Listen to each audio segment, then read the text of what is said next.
RJD में हमारे समाज के कोई नेता नहीं, नेता हैं वो उनका काम क्या है, खैनी लगा के लालू यादव को खिलाना, चाहे उनके पार्टी के जितने भी लोग हैं उनको खिलाना, और नहीं तो अच्छी अच्छी क्वालिटी की मछलियाँ आरजेडी के बड़े नेताओं के घर पहुँचाना। इसी लेवल के नेता आरजेडी में है। सनी समाज के जो भी नेता हैं, भूमियार समाज से कार्तिक मास्टर अपराधी थे, फिर भी मंत्रालय मिला ना उनको। क्यों मिला? राजपूत समाज से देख लीजिए, सुधाकर सिंह मंत्री बने हैं, क्या जमीनी हकीकत है इन लोगों का, लेकिन मंत्री बनाए गए। लेकिन जिसका वोट बैंक 15% है उसके साथ नहीं मिला। कारण क्या है? आप खैनी बना के जब खिलाएंगे और मछली पहुंचाएंगे तो आपका औकात तो लोग जानते हैं ना कि इसका औकात है खैनी बना के खिलाना और मछली पहुंचाना। वैसी की पार्टी ने जो है हमने देखा एक मुस्लिम डिप्टी सीएम की मांग उठाई। सही उठाया था वो, जो इसलिए उठाना उनका जायज़ भी है। 18% वोट बैंक है उनका, और सिर्फ आरजेडी वाले और किसी दल में नहीं, सिर्फ आरजेडी वाले उस वोट की बात करते हैं और वोट लेते भी आ रहे हैं। जब से आरजेडी के गठन हुआ, मुस्लिम समाज ही रीढ़ का हड्डी बना हुआ आरजेडी का। आज मुस्लिम समाज अलग हो जाए तो आरजेडी का अस्तित्व खत्म हो जाएगा। लेकिन मिल क्या रहा है? लॉलीपॉप। नमस्कार फ्रंट बिहार देख रहे हैं आप, मैं हूं आपके साथ राजमोहन सिंह। बिहार में महागठबंधन की सरकार बन चुकी है और मंत्रिमंडल का जो स्वरूप सामने आया है उसको लेकर ये कहा जा रहा है कि एमवाई कैबिनेट बनी है। इस बार महागठबंधन के जो नए मंत्री बने हैं उनमें से एक मंत्री पर तो विवाद भी शुरू हो गया है। इस बीच देखिए किस तरीके की जो कैबिनेट की तस्वीर सामने आई है उसमें जो जातीय समीकरण दिखाई पड़े हैं उसको लेकर भी बातचीत शुरू हो गई। हमारे साथ निषाद सेना के राष्ट्रीय अध्यक्ष मुकेश निषाद हैं, और निषादों का जो प्रतिनिधित्व है, जो भागीदारी है, उसको किस तरीके से इस महागठबंधन की नई कैबिनेट में, नए मंत्रिमंडल में आप देख पा रहे हैं। क्योंकि हमें जो दिखाई पड़ा है कि महागठबंधन के भीतर सिर्फ जेडीयू कोटे से जो है एक मंत्री, जो कि पहले भी मंत्री रह चुके हैं, मदन सैनी, उनको फिर से जिम्मेवारी मिली है। देखिए, सबसे बड़ी बात है कि निषादों की उपेक्षा हुई है महागठबंधन की सरकार, और ये महागठबंधन की सरकार मेरे समझ से रावण का लंका है। क्या है कि यहाँ पर तेजस्वी यादव के द्वारा हमेशा बोला जाता है A to Z, लेकिन सिंगल इकलौता उनके पार्टी में एक मल्लाह जाति से विधायक थे, उनको बुलाकर सारे मीडिया, सोशल मीडिया, सारे अखबारों में खबर प्रकाशित करके और जिस तरह बेइज्जत करके मल्लाहों के साथ धोखा करने का काम महागठबंधन के द्वारा हुआ है। आने वाला समय में निषाद समाज, ये जो तेजस्वी यादव जी का और नीतीश कुमार का लंका है, उसका दहन निश्चित रूप से 24-25 में कर देगा। 24-25 में कर देगा। अति पिछड़ों की पॉलिटिक्स जो है उसमें पिछले दिनों हमने बयानबाजी बिहार के भीतर देखी। ललन सिंह कह रहे थे कि चाहे जो हो जाए, नीतीश कुमार अति पिछड़ों के सबसे बड़े हितैषी है। भाजपा नरेंद्र मोदी के चेहरे को आगे करती है। देश के जो सबसे पॉपुलर चेहरे हैं, प्रधानमंत्री हैं, वैश्विक स्तर पर जिनको लोग पहचानते हैं, वो अति पिछड़ा समाज से आते हैं। और भाजपा जो है कहीं ना कहीं इस चीज़ को हर बार भुनाने की कोशिश में रहती है। और नीतीश कुमार और नरेंद्र मोदी के बीच में अब 24 में जो है जंग होने की उम्मीद दिखाई पड़ रही है, क्योंकि नीतीश कुमार कह रहे हैं कि जो 14 में आए थे वो 24 में आएंगे तब ना। देखिए, जहाँ तक अति पिछड़ों की बात है, 90 के दशक में अति पिछड़ा समाज लालू यादव के साथ थे, लेकिन उनके पार्टी के कार्यकर्ताओं के द्वारा उनके शासनकाल के जो उनका जो तांडव राज रहा, गुंडा राज रहा, जिसको लोग जंगल राज कहा करते थे, उससे त्रस्त होकर अति पिछड़ा समाज, नीतीश जी जो नारा दिए थे जंगल राज से बचाने का, उसके लिए सारा जो अति पिछड़ा था समाज था वो नीतीश जी के साथ शिफ्ट हो गया। लेकिन नीतीश जी भी वही गलती कर दी है जिससे लोग डरता था, जिसके डर से लोग रोड पे सही से चलते नहीं थे। आज नीतीश जी उसी गोद में जाके बैठ गए हैं, तो कहीं ना कहीं अति पिछड़ा समाज का मोह भंग निश्चित रूप से हो गया। और आने वाला जो 2024 के चुनाव में वो पीएम बन के घूम रहे हैं ना, पीएम की ख्वाब देख रहे हैं। पीएम छोड़ दीजिए, सीएम भी मुश्किल गिरेगा आने वाला समय में, क्योंकि अति पिछड़ा समाज सब विकल्प की ओर है, विकल्प तलाश रहा है।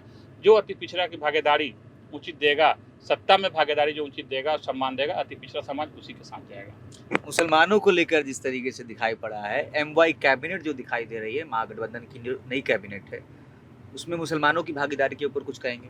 कुछ नहीं, मुसलमानों को शुरू से लोग छलते आया है, मुस्लिम भाई। क्योंकि ओवैसी की पार्टी ने जो है हमने देखा एक मुस्लिम डिप्टी सीएम की मांग उठाई। नहीं, सही उठाया था वो, जो इसलिए उठाना उनका जायज़ भी है। 18% वोट बैंक है उनका, और सिर्फ आरजेडी वाले और किसी दल में नहीं, सिर्फ आरजेडी वाले उस वोट की बात करते हैं और वोट लेते भी आ रहे हैं। जब से आरजेडी के गठन हुआ, मुस्लिम समाज ही रीढ़ का हड्डी बना हुआ आरजेडी का। आज मुस्लिम समाज अलग हो जाए तो आरजेडी का अस्तित्व खत्म हो जाएगा। लेकिन मिल क्या रहा है? लॉलीपॉप। पार्टी तोड़ कर लाए थे तस्लीमुद्दीन साहब के बेटे को, शाहनवाज जी को, उनको मंत्रालय कौन सा मिला पता भी नहीं, और एक नरकटिया से आते हैं अपनी समीकरण साधने के लिए, तेजस्वी जी ने उनको मंत्री बनाया। लेकिन जो मुस्लिम में अगर मुस्लिम के हितैषी होते तो अब्दुल बारी सिद्दीकी साहब अनुभवी लोग हैं, काफ़ी विद्वान लोग हैं, उनको मंत्रिमंडल में डालते और मुस्लिम समाज के विकास की बात करते।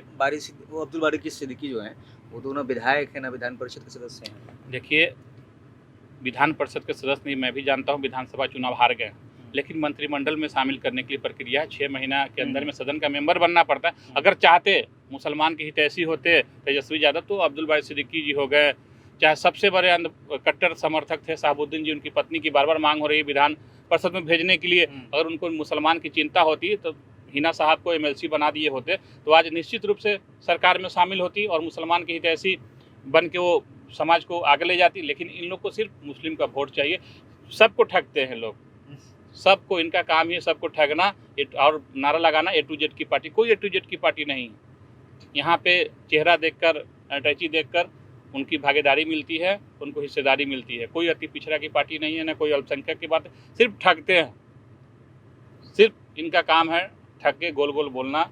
अभी बोले ना 10 लाख नौकरी की बात करते थे, अभी पहला दिन बयान दिए नीतीश जी 20 लाख कर दिए उसको। भैया 20 नौकरी मिल जाए ना तो अब कहना 20 लाख में बहुत सारे शून्य लगाने पड़ते तब 20 लाख होता है। हमको तो 20 नौकरी पहले करके दिखाए नहीं लोग, अभी तो बोलते हैं थोड़ा इंतजार का मजा लीजिए। ये कौन सा भाषा है? अरे आप जनता के बात पर खरे उतरिए ना। आपने जनता को बोला था पहली कैबिनेट से, पहली कलम से 10 लाख रोजगार दूंगा, अब तो कैबिनेट भी बन गए, कल कैबिनेट की मीटिंग भी हो गई, कैबिनेट की मीटिंग भी हो गई, बैठक भी हो गई। आपने कितने रोजगार की घोषणा किया? सब हवा हवाई लोग हैं, कुछ नहीं करने वाले हैं, बस सत्ता का सुख चाहिए, प्रोटोकॉल चाहिए, सायरन चाहिए। बिहार की जनता पहले भी त्रस्त थी और आने वाले दिन में भी त्रस्त हो से गुजरेगी बिहार की जनता। इन लोग को कोई फर्क नहीं। डेली देखिए ना, सरकार गठन हुआ तब से देख लीजिए, घटना बिहार की घटना का रेशियो देखिए, कहाँ कुछ हो रहा है। अपराधी को मंत्री बना देते हैं, जिसको पुलिस खोज रही है उसको शपथ ग्रहण कराते हैं, लोग बोलते हैं कि जिस दिन कोर्ट में हाजिर होना था उसी दिन वो मंत्री पद की शपथ ले रहे थे। अद्भुत बिहार है अपना। सोच लीजिए ना, आप सोच लीजिए, जिसको पुलिस खोज रही है, फरार आदमी व्यक्ति को ये लोग मंत्री बनाते हैं। और मुख्यमंत्री जी का सबसे बड़ी विडंबना तो है, मुख्यमंत्री जी कहते हैं मुझे जानकारी नहीं है। आप बताइए, इतने बड़े अपराधी को आप शामिल कराते हो कैबिनेट में और आपके पास उस लेवल का जो व्यक्ति MLC हो, सदस्य हो सदन का, उसका डाटा आपके पास नहीं है। तो आम अपराधी जो घूमते हैं और डेली दिन रात हत्या करते हैं, शरीफ लोगों को मारते हैं, लूटते हैं व्यापारियों को, उसके बारे में डाटा आपके पास कहाँ से होगा? तो सोचिए बिहार का क्राइम रेशियो क्या होगा, जिस राज्य का मुख्यमंत्री उसके सदन में बैठने वाले की जानकारी नहीं रखता। नहीं, सदन में बैठने जिसके साथ बैठते उसके बारे में जानकारी जिस मुख्यमंत्री को नहीं हो, वो मुख्यमंत्री बिहार की तरक्की की बात करता हो, तो नाइंसाफी है। गृह मंत्री भी तो वही है सारे, अरे चीफ मिनिस्टर हैं, सारे मंत्री का समझिए पावर उनके पास है। चाचा भतीजे की नई कैबिनेट में मदन सहनी को एक बार फिर से जो है जेडीयू की तरफ से मंत्रालय मिला है, मंत्री बनाया गया है। वहीं आरजेडी में भी तो निषाद के नेता हैं। देखिए, जहाँ तक मदन सहनी जी की बात है, मदन सहनी जी जमीनी नेता हैं और समाज, निषाद समाज के बदौलत वो जीत के आते हैं, न कि चाचा और भतीजे के बदौलत। आप अभी तक 3 बार वो विधायक बने हैं और तीनों बार 3 सीट से बने हैं। और 2015 में महागठबंधन की, उस समय महागठबंधन था नीतीश चाचा भतीजे की, तो उस समय ने तो इन लोगों ने भोला यादव जो लालू जी का हनुमान हैं, अभी शायद जेल में हैं, ठीक है, उनको जिताने के लिए मदन सहनी को लोग गड्ढे में धकेल दिया, गौरा बराम भेजा। इनको सिटिंग MLA थे बहादुरपुर से, वहाँ से इनको सीधा गौरा बराम भेज दिया, लेकिन समाज ने मदन सहनी का साथ दिया और उनको गौरा बराम से भी जिता के भेजा। तो वो समाज के बल पे आते हैं। निषाद समाज उनको दरभंगा का नेता मानता है और वो हमेशा जीत के आते हैं, तीसरी बार जीत के आए हैं। उसमें चाचा भतीजा का कोई योगदान नहीं है। आज उन्होंने मंत्रालय दिया है, चाचा या भतीजा ने जो मिल के सिर्फ खाना पूर्ति किया है, क्या दिया है? उनका पहले भी आरोप लगते आया कि हमारी कोई नहीं सुनता है। और आपने बोला आरजेडी में हमारे समाज के कोई नेता नहीं, नेता हैं वो, उनका काम क्या है? खैनी लगा के लालू यादव को खिलाना, चाहे उनके पार्टी के जितने भी लोग हैं उनको खिलाना, और नहीं तो अच्छी क्वालिटी की मछलियाँ आरजेडी के बड़े नेताओं के घर पहुँचाना। इसी लेवल के नेता आरजेडी में है। सनी समाज के जो भी नेता हैं वो, उनका काम है चापलूसी करना आरजेडी में बड़े बड़े नेताओं को, दलालों का। तो फिर मंत्री कैसे बनाए जाएंगे? अरे मैं नेता की बात कर रहा हूँ ना, और सही और चापलूसी नहीं करते तो आज मंत्री होते। शक्ति देख, जो आदमी अपनी शक्ति दिखाता है। आज भूमियार समाज से कार्तिक मास्टर अपराधी थे, फिर भी मंत्रालय मिला ना उनको। क्यों मिला? राजपूत समाज से देख लीजिए, सुधाकर सिंह मंत्री बने हैं। क्या जमीनी हकीकत है इन लोगों का? लेकिन मंत्री बनाए गए, लेकिन जिसका वोट बैंक 15% है उसके साथ नहीं मिला। कारण क्या है, आप खैनी बना के जब खिलाएंगे और मछली पहुंचाएंगे तो आपका औकात तो लोग जानते हैं ना कि इसका औकात है खैनी बना के खिलाना और मछली पहुंचाना। तो लोग जहां सेवादार को सेवादार के लिए रखा जाता है, मंत्रालय से क्या मतलब। तो हमारे समाज की हैसियत, जो वहाँ नेता हैं आरजेडी में जो राजनीति करते हैं हमारे समाज के लोग, उनका हैसियत है खैनी बना के खिलाना और मछली पहुँचाना। अब ये कह रहे हैं कि आरजेडी ने, राष्ट्रीय जनता दल ने निषादों के नेता को, सैनियों के नेताओं को पनपने नहीं दिया। पनपने दिया होता कैप्टन निषाद जी, लालू जी और राबड़ी जी तो हमने तो देखा सुनिए ना, नहीं ये लोग खाना पूर्ति करते हैं ना। कैप्टन निषाद हमारे सर्वमान्य नेता थे, मुजफ्फरपुर से सांसद बने थे, उनके साथ भी छल किया, तब नहीं लोग छोड़ के भागे। निषाद साहब क्यों छोड़ के चले गए लालू जी को? कहीं ना कहीं देखे कि हमारे साथ छल हो रहा है, छलावा हो रहा है, कहाँ भागीदारी है बताइए ना। एक सहनी समाज से जीता हुआ अनिल सहनी विधायक थे, उनको भी मंत्रालय नहीं दिया ये लोग, तो कहाँ फिर ये लोग ठगते हैं ये लोग बस। और 2-4 नेता है वहाँ पे दलाल टाइप के सहनी समाज के, उनका काम है खैनी खिलाना, बगल में खड़ा होकर मंत्री लोग को, चाहे लालू यादव हो चाहे उनके जो भी चमचे हैं उनको खैनी खिलाना, ना तो मछली पहुँचाना। ये तो हैसियत रह गई है आरजेडी में सहनियों के जो नेता हैं उनको। तो हमने जो है एक हेडलाइन देखी किसी अखबार में कि Tarkishore plus Mangal plus Nitin is equal to Tejashwi. मतलब कि इन 3 लोगों के पास जो मंत्रालय थे एनडीए की सरकार में, जब एनडीए की सरकार 2020 में बनी, उस वक्त ये 3 लोग जितने मंत्रालय संभाल रहे थे उतने मंत्रालय अकेले तेजस्वी यादव के पास हैं। देखिए, तो इनको तो वही सीट मंत्रालय मिला है ना जो भाजपा के पास था। तो भाजपा वाले सारे मंत्रालय इनके पास है। हो सकता है भविष्य में विस्तार करे, किसी को अपना विभाग सौंपे, लेकिन फिलहाल अभी तेजस्वी जी के पास है और सारा सिस्टम तो उनका है ना, इस पे क्या कहना। तो ये पार्टी ये बार्गेन पावर इस बार ज्यादा था क्योंकि सरकार जब बनी है। देखिए, बार्गेन पावर की आपने चर्चा कर दिया, बहुत अच्छा बात किया। कोई बार्गेन नहीं, बार्गेन तो नीतीश जी कर रहे हैं। आरजेडी है कहाँ? आरजेडी का अस्तित्व खत्म। जब आरजेडी के प्रवक्ता का नियुक्ति नीतीश जी कर सकते हैं तो बार्गेन क्या होता है? बार्गेन तो नीतीश जी कर रहे हैं। अच्छा, बंटू सिंह वाला जो मसला है उसको, वही तो मैं कह रहा हूँ, आपने नाम ले लिया, मैं नाम नहीं लेना चाह रहा था कि उनका इंटरनल मैटर है। जब प्रवक्ताओं की नियुक्ति नीतीश जी के इशारे पे होती है आरजेडी में, तो फिर बार्गेन तो नीतीश जी कर रहे हैं। ये इसलिए कहीं ना कहीं कि नीरज सिंह और बंटू सिंह का क्लैश ना हो, है ना, क्योंकि देखिए अभी बहुत कुछ होना बाकी है, अभी देखते जाइए।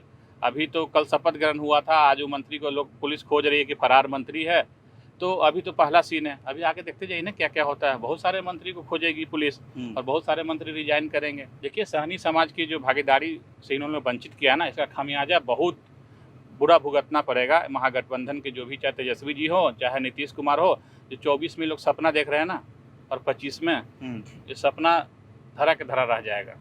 चलिए, क्योंकि हमारे समाज का 15% आबादी है बिहार में, और खासकर मुजफ्फरपुर जो हमारे राजधानी है सहनी समाज का, निषाद समाज का, यहाँ से 2025 के चुनाव में और 24 के चुनाव में बहुत सारे, एक मंत्री भी शामिल हुए हैं यहाँ से, मुजफ्फरपुर जिला से एक मंत्री भी हुए हैं। कोई ऐसा विधानसभा नहीं है जो सहनी समाज लीड न करता हो। और 25 में, आने वाला 25 में अगर इन लोग का रवैया यही रहा तो विधायक ही चुन के नहीं जाएंगे। सहनी समाज पूरा अपनी ताकत दिखाएगा 2025 के चुनाव में और इन लोग को सदन से बाहर करेगा और फिर अपना नया विकल्प तलाशेगा। चलिए, बहुत बहुत शुक्रिया निषाद सेना के राष्ट्रीय अध्यक्ष मुकेश निषाद, जिन्होंने इस बात की ओर इशारा किया है कि कहीं ना कहीं जो महागठबंधन की नई सरकार है, चाचा भतीजे की जो नई कैबिनेट बनी है, जो नए मंत्री बनाए गए हैं, उसमें निषाद समाज की, सहनी समाज की भागीदारी जो है वो बेहद कम है। MY कैबिनेट की जो बात चल रही है वो बिल्कुल सही है। और साथ ही उन्होंने ये भी कह दिया कि मुसलमानों को तो सिर्फ ठगा जा रहा है। आपकी क्या राय है? कमेंट करके ज़रूर बताएं। बने रहे फ्रेंड बिहार के साथ। नमस्कार।